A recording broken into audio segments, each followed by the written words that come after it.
신약성경 빌립보서 2장 14절에서 18절 말씀까지 봉독하겠습니다. 빌립보서 2장 14절에서 18절 말씀까지 봉독하겠습니다.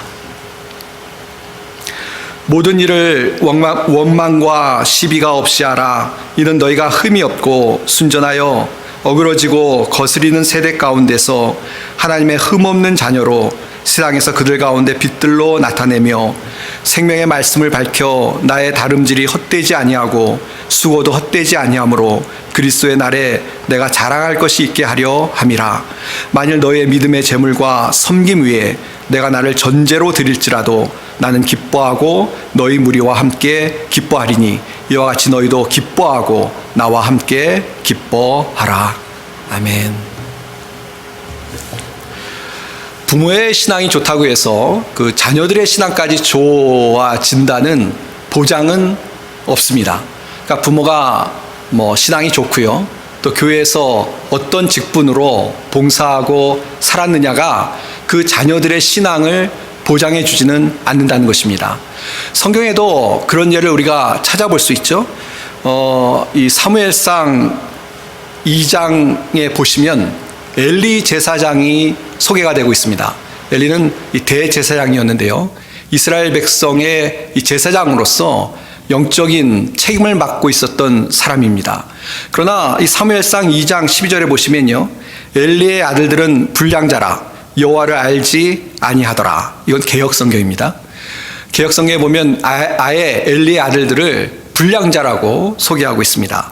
이 개역 개정 성경, 우리가 보고 있는 성경에도 엘리의 아들들은 행실이 나빠 여호와를 알지 못하더라 라고 번역을 하고 있습니다. 그러니까 이스라엘 백성의 영적인 지도자였던 제사장이었던 엘리였지만 그 엘리의 신앙이 어떠냐와 상관없이, 엘리의 직분이 어떠냐와 상관없이 그 자녀들에 대해서 이야기하고 있는데, 이 불량자라고 나쁜 사람들이라는 것이죠. 나쁜 사람들이라고 성경이 이야기하면서 이 엘리의 제사장의 자녀들에 대해서 분명한 평가를 하고 있습니다.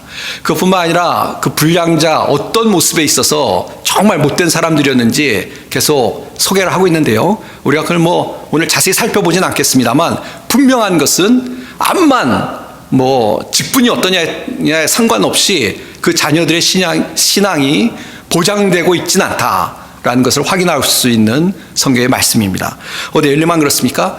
엘리 밑에서 그 모든 것들을 다 보고 또 분명히 깨닫고 아주 실감했었을 것 같은 사무엘의 이야기도 똑같은 이야기가 반복되고 있습니다. 그러니까 엘리 다음에 이 사무엘이 영적인 지도자가 되어서 이스라엘 백성을 인도했는데요, 근데 그 사무엘의 자녀들에서 이야기할 때 성경에서 엘리의 자녀들에게 이야기했던 것과 아주 비슷한 이야기를 하고 있는 것을 볼 수가 있다는 것입니다. 이 사무엘상 8장 1절에서 3절까지 보시면요, 좀 깁니다만 제가 읽어보겠습니다. 사무엘이 늙음에 그의 아들들을 이스라엘 사사로 삼으니 장자의 이름은 요엘이요 차자의 이름은 아비아라. 그들이 브엘세바에서 사사가 되니라. 3절이 중요합니다. 그의 아들들이 자기 아버지의 행위를 따르지 아니하고 이익을 따라 뇌물을 받고 판결을 굽게 하니라 그랬습니다. 그러니까 엘리의 자녀들도 그랬었는데, 그 다음에 사실 아까 말씀드린 것처럼 성경에 나옵니다만 그것을 보고 알았을 것 같은 그런 사무엘에 대해서 이야기할 때도 사무엘의 아들들도 자녀들도 아버지의 행위를 따르지 않고 이익을 따라 뇌물을 받고 판결을 굽게 하는, 아까 표현대로 하면 불량자, 나쁜 사람이었다라고 성경이 이야기하고 있는 것입니다. 사무엘이 어떤 사람이었느냐는 제가 이야기할 필요가 없다고 생각합니다. 너무나 분명한 하나님의 사람이었고요, 이스라엘 백성을 영적으로 인도하는 일에 평생을 다하고 또 정말 하나님의 말씀대로 순종하면서 하나님의 뜻을 이루었던 그런 아주 훌륭한 사사였습니다. 그럼에도 불구하고 그렇게 부모가 좀 훌륭하면요, 자라면서 다 보고 배웠을 텐데, 그럼에도 불구하고 그 자녀들의 평가는 아주 박하다 못해 분명하게 그들의 나쁜 모습을 지적하고 있는 것을 볼 수가 있다는 것입니다. 저는 이 말씀 읽을 때마다 굉장히 도전이 됩니다. 아직 5월이 안 돼서 어린이 주일이 안 됐습니다만 자녀들을 신앙으로 양육하는 책임이 우리 부모에게 있고 그것이 얼마나 중대하고 얼마나 어렵냐라는 것을 깨닫게 하는 그런 본문이기에 이 말씀 읽을 때마다 영적인 큰 도전을 받곤 합니다.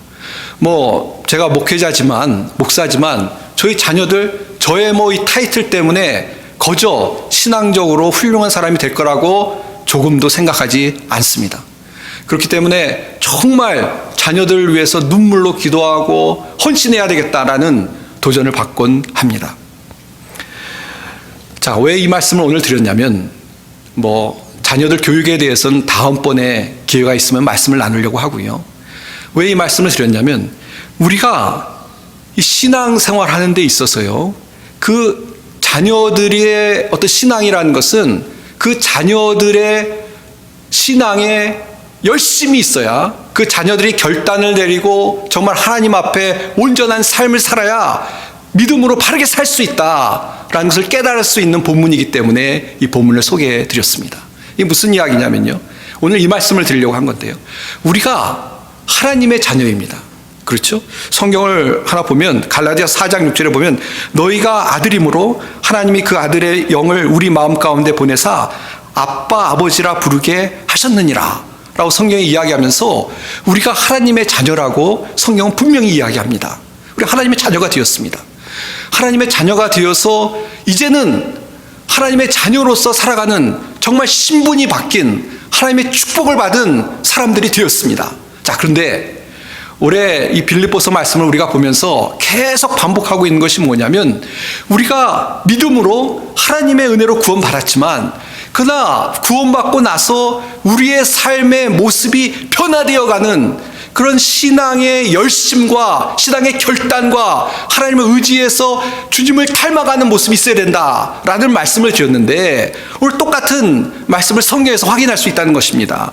뭐냐면 우리는 이미 하나님의 자녀가 되었습니다. 신분이 바뀌었습니다. 자, 그러나 신분이 바뀌었다고 해서요, 우리의 신앙이 그 하나님의 자녀가 된 순간에 그 자녀라는 신분 때문에 완전히 하나님께서 원하시던 대로 살아가는 그런 믿음의 사람이 된다는 보장은 전혀 없다는 것입니다. 물론 아까 엘리나 사무엘의 자녀들과는 좀 결이 다른 이야기이긴 합니다. 그 자녀들이 정말 하나님의 자녀였을까에 대해서 의심도 할 수 있다고 생각하는데요. 그러나 분명한 것은 뭐냐면 우리가 하나님의 자녀가 되었다고 해서 그냥 자고 일어나면 우리의 모습이 아무 노력도 없고 아무 어떤 주님 안에서 성령 안에서 우리가 변화되는 것이 없었는데 자고 일어난다고 해서 어느 순간 우리의 모습이 예수님을 닮고 완벽히 하나님이 원하시는 모습으로는 바뀌지가 않는다는 것입니다.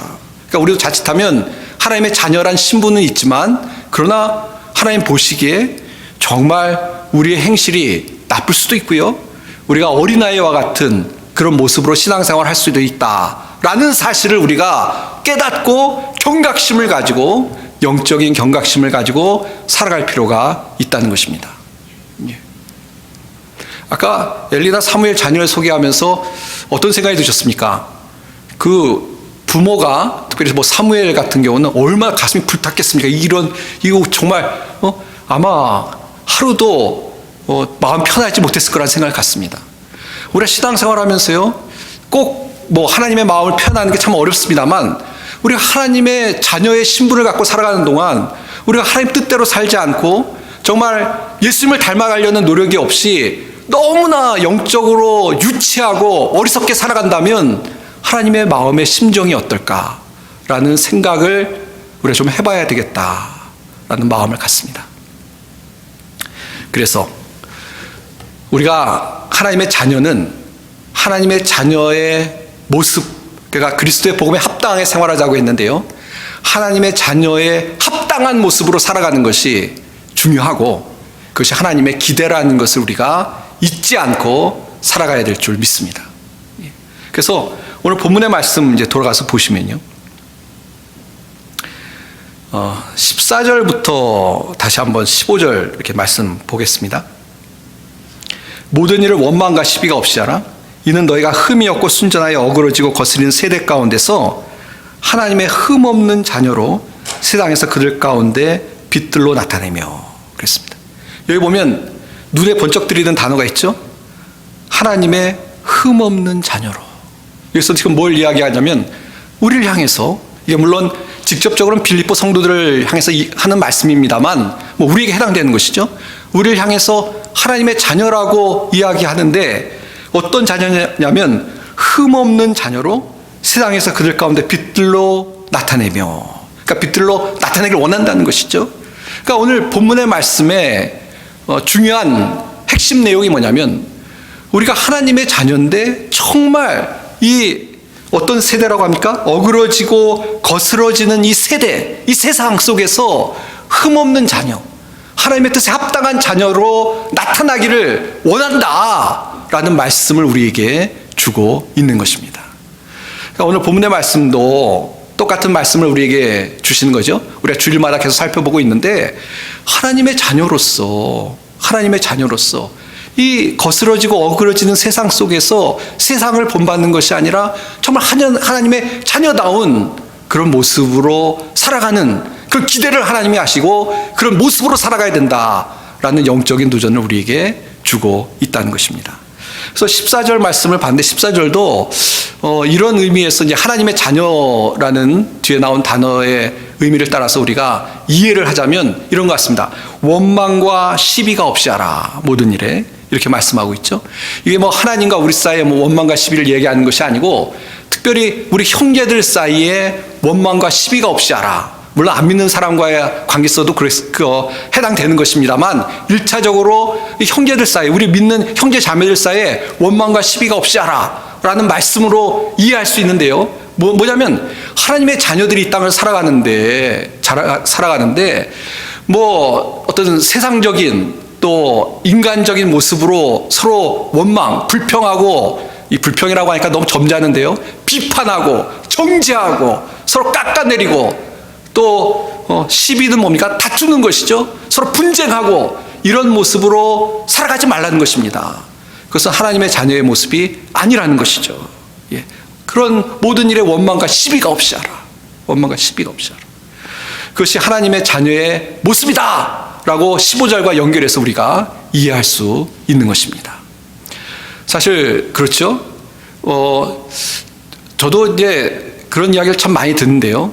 이 임종을 앞둔 부모님들이 자녀들에게 이제 마지막 이야기를 할 때 자녀들 불러놓고 뭐 신앙적인 어떤 교훈이나 또 유언을 하는데 그 중에 많은 분들이 그런 유언을 하시는 것 같아요. 형제들 다 모아놓고 우애하고, 내가 천국 가지만 남아있는 너희들 우애하고 서로 사랑하고 서로 도우며 살아라. 뭐 이런 유언을 많이 하는 것 같아요. 그러니까 어떻게 보면 이 말씀을 이제 설명드리려고 하는 건데, 하나님께서 우리에게 하나님의 자녀들, 우리를 향해서 주시던 말씀인데요. 우리가 원망과 시비가 없이 서로 화목하고 사랑하고 섬기고 그렇게 살아가는 그런 모습을 기대하고 있다라고 이 본문의 말씀을 이해해도 될 것 같습니다. 사랑하는 성도 여러분, 하나님의 자녀는 이런 모습으로 살아가야 되지 않겠습니까? 우리가 하나님의 자녀의 합당한 모습으로 살아간다고 하면서 서로 헐뜯고 서로 정죄하고 서로 비판하고 또 서로 다투고 시기하고 이런 모습은 하나님의 자녀의 모습이 아닌 줄 압니다. 우리 각자를 좀 다시 한번 돌아봤으면 좋겠습니다. 우리가 하나님의 자녀 아닙니까? 세상에 살아가는 어둠에 속한 자녀들이 아니고 하나님의 자녀인데 우리의 모습에 이런 모습이 있는가? 다시 한번 돌아보고 좀 결단 내리고 주님을 따라갈 수 있는 그건 우리가 되어야 될 줄 믿습니다. 15절을 좀 더 설명을 해보면요. 여기 보면 아까 어그러지고 거스리는 세대 가운데 그랬죠. 사실 성경에서는 이 세대를 이야기할 때 특별히 이렇게 어그러지고 또 거스리는 세대, 이것은 이제 하나님 뜻과 반대되는 의미를 이야기하고 있는 것입니다. 그러니까 이 세상을 이야기할 때 영적으로 뒤틀려지고 또 도덕적으로 아주 비비꼬여 있는 그런 세대라는 것입니다. 그러니까 하나님을 두려워하지도 않고 하나님을 믿지도 않고 그리고 하나님의 그래서 뜻대로 살지도 않는 도덕적으로 타락한 그런 세대 가운데 우리가 그 세대를 본받는 것이 아니고 정말 흠없는 자녀로 살아가야 된다라고 라고 우리에게 말씀해주고 있는 것입니다. 그래서 로마서 12장 2절에도요, 너희는 이 세대를 본받지 말고 오직 마음을 새롭게 함으로 변화를 받아 하나님의 선하시고 기뻐하시고 온전하신 뜻이 무엇인지 분별하도록 하라 라는 말씀이 있습니다. 그러니까 이 세대를 본받지 말라는 것이죠.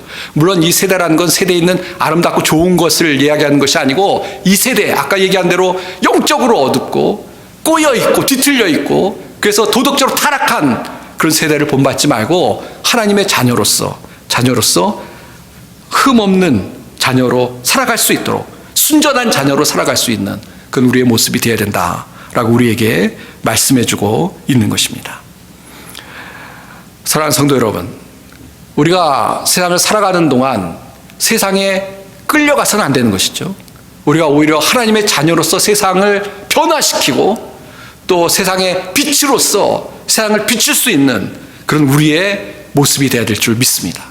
그래서 거기 보면 그들 가운데 빛들로 나타내며 그랬죠. 이 NIV라는 영어 성경에 보면 아예 그 별과 같이 비추라는 그런 뜻으로 번역을 하고 있습니다. 그러니까 이 세상 속에 하나님의 자녀들이 별처럼 비추는, 빛을 비추는, 그래서 어둠을 물리치는 그런 자녀들이 되어야 된다라고 이야기하고 있는 것입니다. 그래서 사실은 에베소 5장 8절에도요, 너희가 전에는 어둠이더니 이제는 주 안에서 빛이라, 빛의 자녀들처럼 행하라 라고 말씀하고 있습니다. 그러니까 어두운 세상에 같이 어둠 속에 갇힌 것이 아니고 빛처럼 비춰서 세상을 밝힐 수 있는 그런 하나님의 자녀들이 되어야 된다라고 에베소서에서도 우리에게 말씀해 주고 있는 것입니다. 우리가 하나님의 자녀가 되었다라는 것은 이처럼 정말 신분이 바뀌는 정도가 아니라 우리의 모습이 바뀌고 세상을 변화시킬 수 있는 그런 자녀들이 되어야 된다라는 사실을 다시 한번 말씀을 통해서 분명히 깨닫고 살아갈 수 있는 우리 성도님들이 다 되시길 바랍니다. 예. 전에 한번 말씀드렸나요? 제가 케냐에 있을 때 좀 슬픈 일이 있었습니다. 뭐냐면 지금 오랜 시간이 지났으니까 그리고 이미 방송에도 나오고 다 공개가 된 거니까 이 얘기해도 될 것 같은데요. 이 케냐에 부임한 이 한국 대사분하고 현지 사업하는 분하고 다툼이 생겼습니다. 그래서 굉장히 좀 시끄럽고, 한인 사회도 그렇고 또 거기에 방송에 뉴스까지 나올 정도로 좀 시끄러운 일이 있었습니다. 근데 그 케냐 방송에 그런 내용이 보도가 되었는데요. 근데 그 뉴스를 듣고 케냐에 있는 그 현지 사람들이 어떤 이야기를 했었냐면요. 그 새로 부임한 대사분이 그 사업을 하고 있는 현지 분 재산이 탐나고, 그리고 그 사업하는 분의 그 아내 되는 분이 나이가 어리고 좀 젊은 분이거든요. 그 젊은 아내를 탐내서 저렇게 싸움을 거는 거다라는 그런 이야기를 현지인들이 했습니다. 근데 저는 그 이야기를 처음 들을 때 저는 이렇게 제가 너무 영어로 네이브해서 너무 순진해가지고 그런 생각을 할 수 있을까 감히 생각을 못했었는데 좀 놀랐습니다. 야, 사람들이 그렇게도 생각할 수 있구나. 서로 다투면은 야, 저 사람이 그 사람 재산 다 뺏고 또 아내도 뺏으려고 저러는구나 라고 생각할 수도 있겠다라는 것을 이렇게 얘기 들으면서 가만히 생각해 보니까요, 야, 세상 사람들 마음이 참 각박하다. 순진하지 않아서 딱 사람들이 다투면 저렇게까지도 생각을 하는구나 라고 생각이 들어서 사실 상당히 놀랐습니다. 그리고 가만히 나중에 보니까 실제 그런 일들이 세상에 비일비재하더라고요. 그래서 세상은 참 뒤틀려 있고 우리가 순진하게 살기에는 상상을 뛰어넘는 그런 많은 어려움들이 있는 곳이 세상이라는 생각이 듭니다. 그런데 이런 세상 속에서 우리 그리스도의 자녀라면 어떻게 살아야 되겠습니까? 그럼 정말 순수하고, 아까 순전하여 그랬지 않습니까? 순수하고 또 어두운 것이 아니라 빛을 비칠 수 있는 그런 모습으로 살아야 되겠다라는 생각을 분명히 가지고 살아가는 하나님의 자녀들이 되어야 될 줄 믿습니다. 예.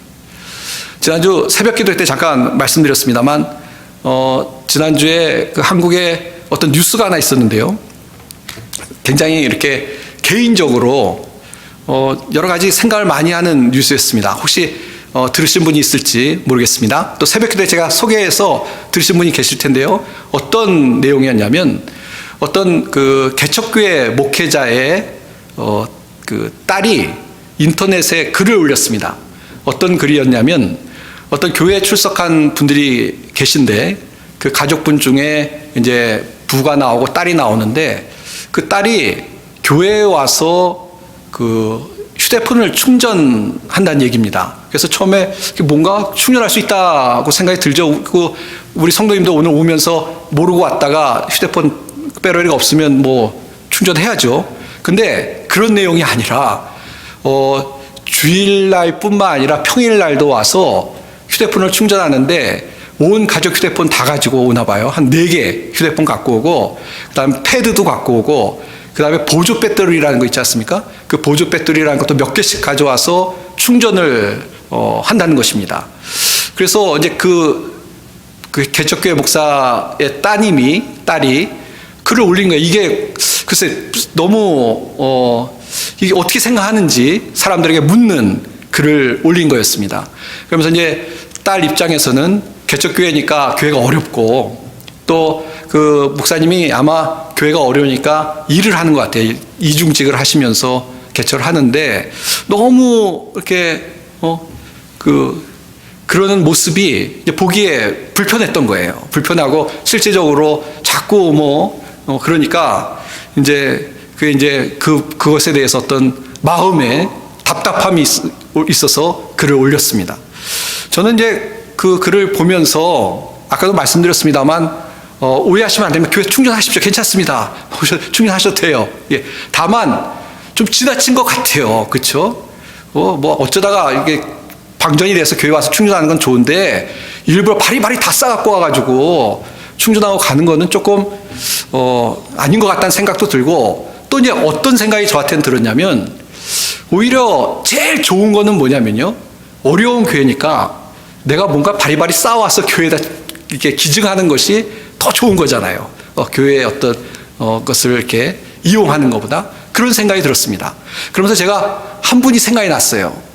제가 그 유타에서 사역할 때 지금은 이제 장로님이 되셨습니다. 그때는 집사님이셨는데 이 집사님이 미국에서 미국 직장을 다녔는데 출장을 많이 다녔습니다. 출장을 다니는 일을 하셨는데 평소에도 찬양 인도도 해주시고 주일학교도 해주시고 교회를 아주 열심히 섬기는 우리 집사님이셨습니다.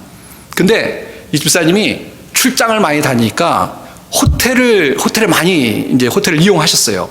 왜냐하면 출장이라는 게 미국도 돌아다니고 외국도 돌아다니고 하는 출장을 많이 다니셨는데 그러면 호텔에서 그 방에 비치되어 있는 볼펜을 다 갖고 오셨어요. 볼펜 원래 가져올 수 있는 겁니다. 오해하지 마십시오. 원래 호텔에 있는 볼펜은 가져올 수 있습니다. 이거 합법적인 거예요. 이거 선전처럼 하는 거기 때문에 가져올 수 있는데 그걸 다 갖고 오셔가지고 교회에 안내하는 곳에 항상 기증을 해주셨습니다. 그래서 교회가 볼펜이 많이 필요하죠. 환영 카드도 써야 되고 헌금 쓰고 해야 되는데 또 교회 이제 볼펜이 이제 쓰다 보면 가지고 가기도 하고 그러는데 그 집사님이 항상 넉넉히 채워주셨습니다. 제가 무슨 말씀을 드리려고 하냐면 어떻게 보면 별거 아닌 얘기를 하는 거예요. 지금 그렇죠? 근데 저는 너무 큰 얘기를 하면 안 되니까 어떻게 보면 가벼운 말씀을 드리는 건데 이 정신이 중요한 것 같아요. 정신이. 마음가짐이 중요한 것 같습니다. 마음가짐이.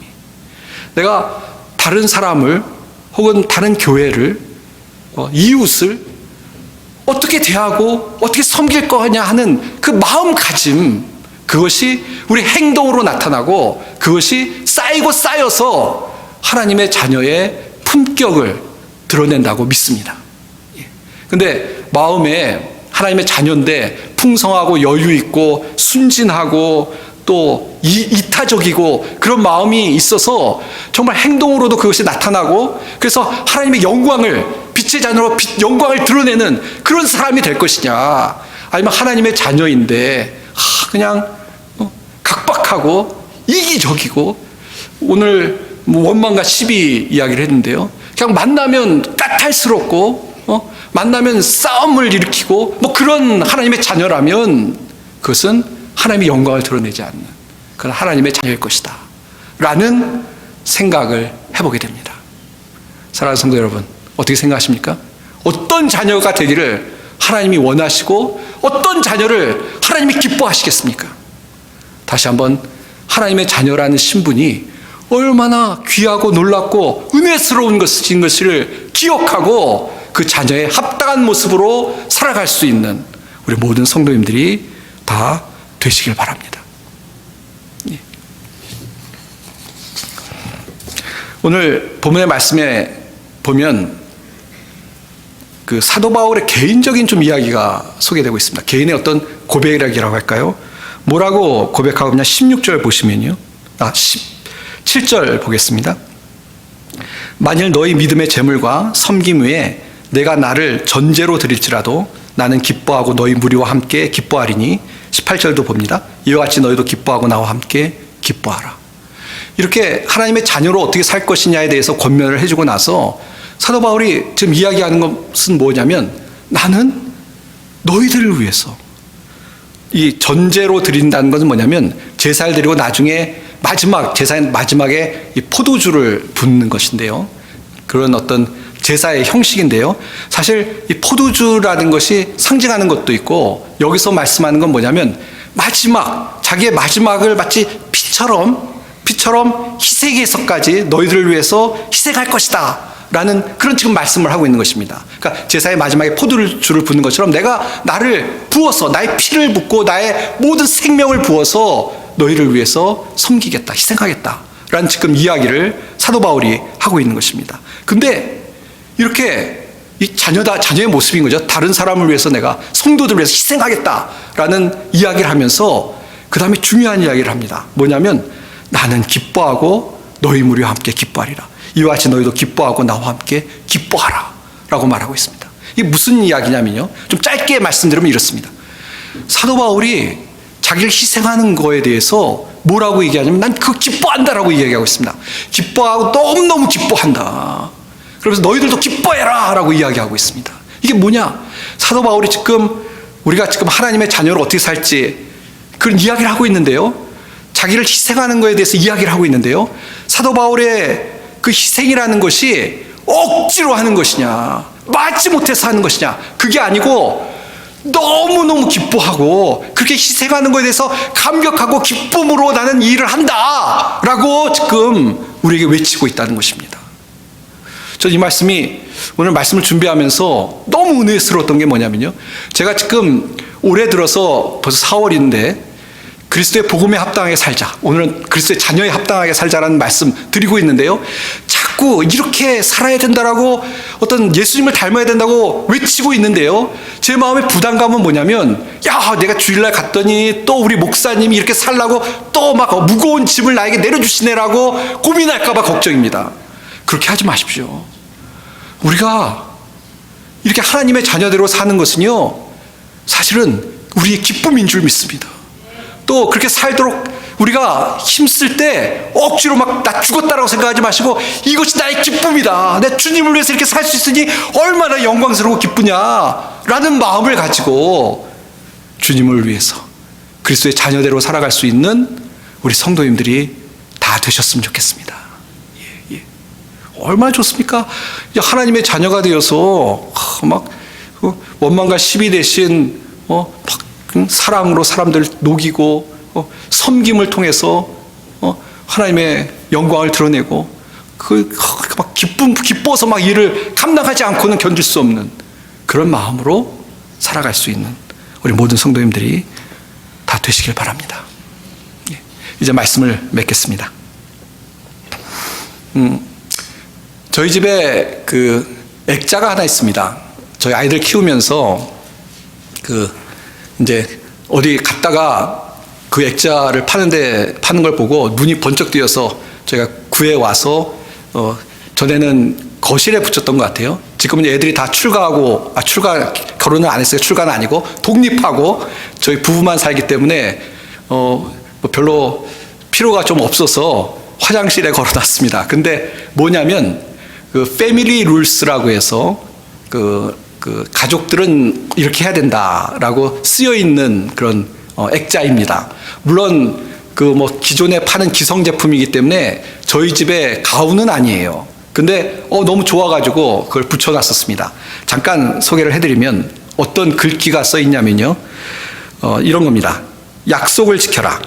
나누어라. 너 자신을 생각하기 전에 남을 생각해라. 사랑한다고 말해라. 부모의 말에 경청하라. 최선을 다해라. 부탁드립니다. 감사합니다라고 말하라. 항상 진실을 말하라. 웃어 넘겨라. 자주 포옹하라. 허그하라. 친절한 말을 사용하라. 서로 사랑하라. 라는 글귀가 거기 이렇게 쭉 써 있습니다. 그래서 그 붙여놓고 내심 우리 애들이 그거 보면서 그대로 좀 했으면 좋겠다라는 생각을 가지고 애들을 키웠습니다. 뭐 잘 키웠는지 안 키웠는지는 모르겠어요. 근데 뭐 그게 성경 내용은 아닙니다만 되게 굉장히 좋은 것 같아요. 예, 굉장히 좋은 것 같아요. 그렇죠? 그렇게 정말 아이들이 컸으면 참 좋겠다는 생각을 갖습니다. 근데 저희가 그 액자에 있는 내용이 아니더라도 우리가 하나님의 자녀로서 우리에게는 하나님의 말씀이 있습니다. 무슨 말씀이냐면 우리가 하나님의 자녀로 어떻게 살아야 될지, 어떻게 사는 것이 합당한지 우리 이미 하나님 말씀이 있기 때문에 언제든지 깨달을 수 있고 언제든지 확인할 수 있습니다. 중요한 건 뭐냐? 그 말씀대로 사느냐 안 사느냐, 하나님의 자녀로서 그 말씀에 순종하느냐 안 하느냐, 그것이 이제 중요한 것이죠. 순종하면 부모의 기쁨이 될 것입니다. 하나님의 기쁨이 되겠죠. 불순종하면 좀 안타깝겠죠. 하나님이 어떻게 살고 계신지 오늘 이 아침에 다시 한번 우리를 돌아봤으면 좋겠습니다. 우리가 하나님의 기쁨이 되어야 되지 않겠습니까? 그리고 그렇게 하나님 뜻대로 살아가는 것이 우리의 기쁨, 우리 인생의 기쁨이 되어서 살아가야 되지 않겠습니까? 다시 한번 하나님의 영광스러운 자녀가 되었다는 사실을 기억하시고 자녀의 합당한 모습으로 살아가기로 결심하고 또 그렇게 살아갈 수 있는 우리 모든 성도님들이 다 되시기를 주님의 이름으로 축원드립니다. 기도하겠습니다. 하나님 아버지, 은혜와 사랑을 감사합니다. 저희가 하나님의 은혜로 하나님의 자녀가 되었음을 다시 한번 감사드립니다. 이 기쁨을 가지고 정말 주님의 자녀로 합당한 모습으로 살아가는 것이 저희 기쁨이 되게 하시고 그렇게 살아가기 위해서 날마다 영적으로 씨름하며 내적으로 피 흘리며 주님을 닮아갈 수 있는 저희들이 되게 도와주시옵소서. 이번 한 주간도 하나님의 자녀로서 빛의 자녀로 살아갈 수 있도록 힘주시고 은혜로 인도해 주시고 역사하여 주시옵소서. 주의 은혜와 사랑을 감사드리며 우리 주 예수님의 이름 받들어 간절히 기도하옵나이다. 아멘.